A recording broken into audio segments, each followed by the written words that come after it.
Hi friends, welcome back to our channel. ఈరోజు మా breakfast వచ్చేసి హెల్దీ బ్రేక్ఫాస్ట్ రాగి సంగటి విత్ పల్లీ చట్నీ. ఏంటి అన్నీ ముందే సర్దేసి పెట్టేసుకున్నాను అనుకుంటున్నారా? అవునండి, మీకు చూపించాలంటే మరి అన్నీ క్లియర్గా చూపించాలి కదా మీకు. అందుకని ముందుగానే అన్నీ రెడీగా పెట్టుకున్నాను. చూడండి, మన రాగి సంగటికి కావాల్సినవి నేను ఈ గ్లాస్తో 2 గ్లాసెస్ రాగి పిండి తీసుకున్నాను. సో ఈ గ్లాస్తో 2 గ్లాస్ రాగి పిండికి 4 గ్లాసెస్ వాటర్ తీసుకున్నా. ఒక గ్లాస్ పిండికి 2 గ్లాసులు వాటర్ తీసుకోవాలి, ఓకేనా. అలాగే 2 స్పూన్స్ అంటే మనం కొలుసుకున్న దాంట్లోంచే 2 స్పూన్స్ పక్కకు తీసుకున్నా, ఓకేనా.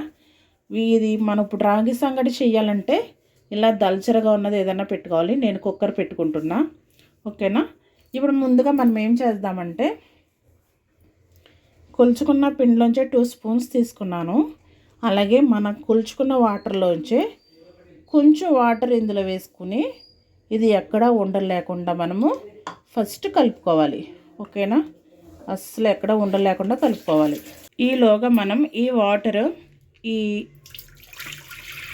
కుక్కర్లో వేసేసుకుని స్టవ్ మీద పెట్టుకుని మరిగించుకుందాం.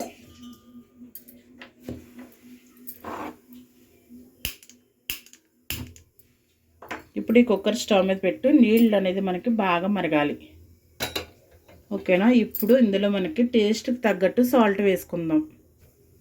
ఇప్పుడు మనం టేస్ట్కి తగ్గట్టు సాల్ట్ వేసుకుంటే సరిపోతుంది, ఓకేనా. ఇప్పుడు ఈ వాటర్ మరిగే లోపల మనం ఇది ఎక్కడ ఉండలు లేకుండా కలుపుకుందాం, ఓకేనా.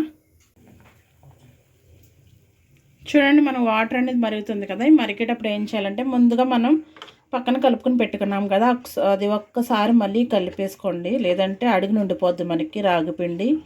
ఒకసారి బాగా కలిపేసుకుని ఇందులో వేసేసుకోండి. చూసారా, మనకు అంత వస్తుంది. మీకు వీలుంటే ఇలా కూడా చేసేయండి, అప్పుడు మనకి రాగిపిండి అంతా అందులో ఉండిపోద్ది, ఓకేనా. ఇప్పుడు ఇది కొంచెం దగ్గర పడేంత వరకు కలుపుకుందాము.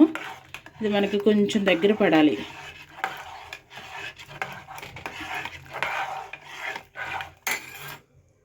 మనకి ఇది ఇంకా చిక్కబడుతుంది, ఇంకా చిక్కబడాలి బాగా. కొంచెం చిక్కబడిన తర్వాత మనం మిగతా పిండి వేసుకోవాలి, మిగతా రాగి పిండి అన్నది వేసుకోవాలి. అలా వేసుకుంటే మనకి తర్వాత వేసుకున్న పొడి పిండి అసలు ఎక్కడ ఉండలు కట్టకుండా ఉంటుంది. కొంచెం చిక్కబడినిద్దాం ఇది, ఓకేనా. ఇంకా నీళ్ళకు ఉంది, కొంచెం చిక్కబడాలి. చూడండి, మనకి ఇది కొంచెం చిక్కబడింది కదా. సో ఇప్పుడు ఈ పొడిపిండి కొంచెం కొంచెం వేసుకొని కలుపుకుందాము.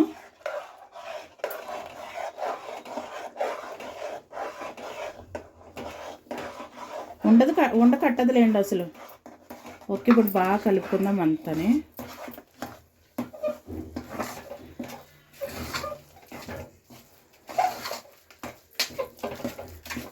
ఇలా అంటే మనకి ఎక్కడైనా ఉండలున్నా సరే పోతాయి.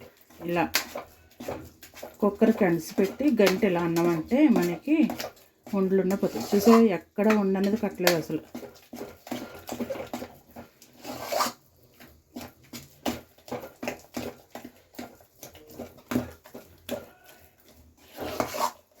Wow, super.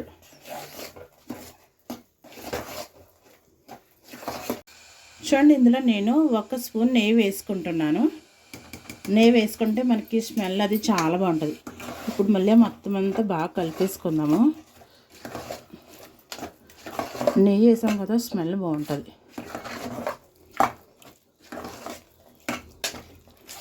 ఓకే, ఒకసారి ఇలా మొత్తం అంతా కలిపేసుకొని ఒక 5 నిమిషాలు అలా స్టవ్ మీద ఉంచేసామంటే మూత పెట్టి మనకి పర్ఫెక్ట్గా రాగి సంగటి అనేది రెడీ అయిపోద్ది, ఓకేనా. ఒక 5 నిమిషాలు మూత పెట్టుకుందాం.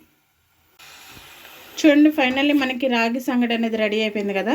ఇప్పుడు స్టవ్ ఆపేసుకుని పూర్తిగా చల్లారేంత వరకు అలా ఉంచేస్తే మనకి ఇంకా బాగా గట్టిపడుతుంది, ఓకేనా. ఇప్పుడు పలుసగా ఉంది అని అనుకోకండి. సో ఇది చల్లారి కొద్దీ గట్టిపడుతూ ఉంటుంది, ఓకేనా. దీని ముందు ఫస్ట్ బాగా చల్లార్చుకుందాం ఫస్ట్. చూడండి ఫ్రెండ్స్, ఫైనల్లీ మనకి రాగి సంగటి విత్ పల్లి నీరు చట్నీ కూడా రెడీ అయిపోయింది.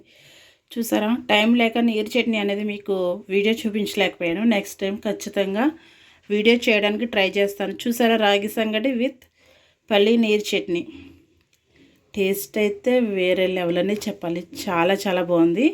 మీరు కూడా ఖచ్చితంగా చేయండి. ఎందుకంటే ఇది అందరికీ హెల్తీ బ్రేక్ఫాస్ట్ కాబట్టి అందరూ తినొచ్చు, బాగుంటుంది కూడా. తప్పకుండా అందరూ ట్రై చేయండి. ట్రై చేసి ఎలా వచ్చిందన్నది కామెంట్ సెక్షన్లో తెలపండి. ఓకేనా? ఈ వీడియో మీకు నచ్చినట్లయితే లైక్ చేయండి, షేర్ చేయండి, మా ఛానల్ సబ్స్క్రైబ్ చేసుకుని సపోర్ట్ చేయండి. ఎంతో టేస్టీగా ఉండి అలానే హెల్తీ బ్రేక్ఫాస్ట్ రాగి సంగటి విత్ పల్లి నీరు చట్నీ. ఇంకెందుకు మరి ఆలస్యం, మీరు కూడా ఒకసారి ట్రై చేసేయండి. ఓకేనా? Bye bye. మరొక వీడియోతో మీ ముందుకు వస్తా. అప్పటి వరకు bye bye. Thank you for watching.